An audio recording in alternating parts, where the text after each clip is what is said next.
Like, I have no inclination to where they're at right now. It's like a nightmare that I just can't wake up from. Like, I want her back so bad. I want those kids back so bad. Police in Colorado have issued an alert for a pregnant mother and her 2 young daughters. Welcome to Shocking True Crime. Thanks to all our viewers and subscribers for your support. Stay with us for daily updates on the most shocking true crime stories. Don't forget to subscribe. 7 years after the brutal murder of Shannon Watts and her 2 young daughters, the autopsies have finally revealed the truth.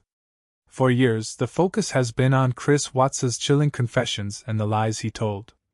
But now, key pieces of forensic evidence, bruising toxicology reports, and the chilling details of how they were killed are speaking for the victims. What do these revelations expose about the lies he told?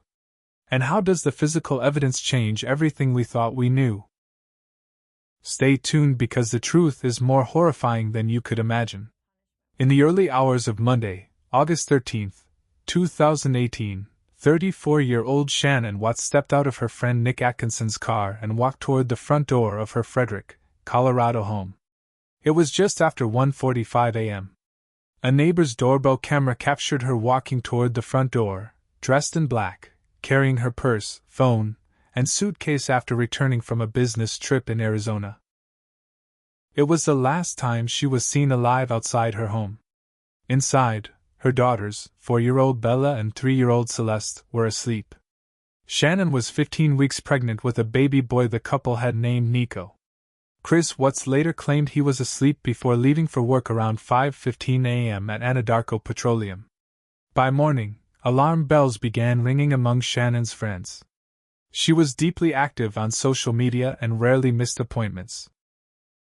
That day, she failed to respond to messages, missed a scheduled obstetric appointment, and did not attend a business meeting. Her close friend Nicole Atkinson sensed something was wrong and went to the house around midday. When Nicole arrived, Chris' white work truck was parked in the driveway, but the house was eerily quiet. After repeated knocks with no response, Nicole contacted Shannon's mother and then called 911 at 12:10 p.m. Officers arrived for a welfare check shortly after 1:40 p.m. inside the home. They found Shannon's purse, phone, wallet, keys, and medication, including drugs she needed for lupus. The children's blankets and toys were still there. There were no packed bags, no car seats missing, and no sign of forced entry. Chris arrived during the search and appeared calm, cooperative, and oddly composed. He suggested Shannon may have taken the children to a friend's house, but the explanation didn't match the scene. Shannon never left without her essentials. Officers noted his demeanor. He was not frantic. He even pointed out Shannon's wedding ring on the nightstand, suggesting she may have left him. Nicole, not Chris, was the one pushing police to treat the situation as urgent. A neighbor offered surveillance footage that raised immediate suspicion. The video showed Chris backing his truck into the driveway early that morning, something he had never done before, and making multiple trips between the garage and the vehicle. The neighbor privately told police that Chris wasn't acting right. By nightfall, the Watts home became a focal point for police, media, and neighbors, and investigators began tracking contradictions between Chris' statements and the evidence. The next day, August 14th, Chris gave a televised plea for his family's return. To investigators, the appeal felt rehearsed and emotionally flat. At the same time, phone records revealed troubling behavior. Within hours of Shannon's disappearance, Chris called his daughter's school to withdraw them, contacted a realtor about selling the house, and continued communicating with the woman he was having an affair with. Individually, these calls could be explained. Together, made before any search had progressed, they painted a picture of planning for a future without his family. Investigators confirmed Chris was involved in an affair with Nicole Kessinger, which intensified while Shannon and the children were away. Kessinger cooperated with police but admitted deleting messages and photos once she learned the family was missing. Her claim that Chris was planning a separation conflicted with other evidence. By August 15th, investigators asked Chris to take a polygraph test. During the pretest interview, he repeated his claim that he had no idea where his family was and denied any argument the night before. When the test concluded, agents told him he had failed. His physiological responses showed deception. Chris then asked to speak with his father, Ronnie Watts. In a recorded conversation that changed everything, Chris confessed to killing Shannon but claimed he did so only after discovering she had strangled the girls. He framed his actions as a rage response to shock and shifted responsibility for the children's deaths onto Shannon. Investigators immediately treated this claim as testable rather than truthful, knowing the autopsies would either support or destroy it.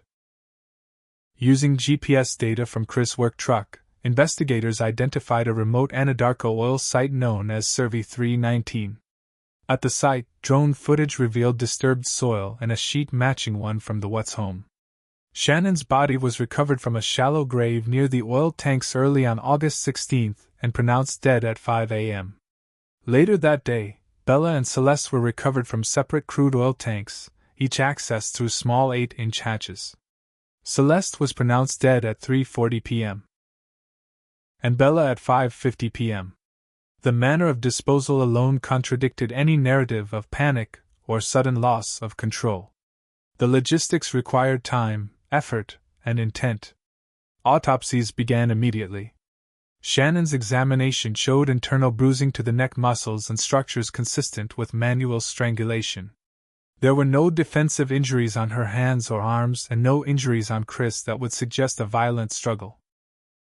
The cause of death was ruled as asphyxiation due to manual strangulation. Toxicology results, including a blood alcohol reading, were attributed to post-mortem decomposition rather than consumption. Her pregnancy was documented, and the unlawful termination of that pregnancy later added years to Chris' sentence. The children's autopsies were even more devastating. Bella's examination revealed injuries inside her mouth, including a torn frenulum and bite marks on her tongue and cheeks, clear signs of a child struggling to breathe. Scrape injuries on her body matched being forced through the narrow oil tank hatch. Hair recovered from the tank lid confirmed contact. Her cause of death was ruled as asphyxiation due to smothering. Celeste's body showed fewer visible injuries, which pathologists explained was consistent with her age, size, and prolonged immersion in crude oil. Her cause of death was also ruled as smothering. In both cases, there were no neck injuries that would support Chris' claim that Shannon strangled them. The forensic conclusions were clear and unambiguous. Shannon was manually strangled. Bella and Celeste were smothered. The bodies did not support the first confession. They dismantled it. Months later, in a 2019 prison interview, Chris admitted to killing all three himself, a version that finally aligned with the medical evidence, though many details remained vague. By then, the autopsies had already settled the central questions. The method, timing, and mechanics of the crimes could not be rewritten. On November 19, 2018, Chris Watts was sentenced to 3 consecutive life sentences without the possibility of parole, plus additional years for unlawful termination of pregnancy and tampering with human remains. The death penalty was removed from consideration at the request of Shannon's family, who did not want another death tied to her name. This story holds the image that needs no camera. The medical pages speak for Shannon, Bella, and Celeste when words from anyone else fall short. Because the last thing left to hear is not from him at all. It's from a judge, a prosecutor, and 2 parents who asked the court to see what they had seen on paper. The case is over, but the question hangs in the air with the weight of those facts. If the truth is written this clearly, why did he ever think it could be hidden? The autopsies, the confessions, and the forensic findings all point to the same chilling conclusion. A family was destroyed by the very person who was supposed to protect them. Shannon, Bella, and Celeste's voices may have been silenced, but their story will never be forgotten. Thank you for watching, and if this case left you with more questions than answers, drop a comment below and share your thoughts. Don't forget to like, subscribe, and hit the notification bell to stay updated with more true crime stories like this.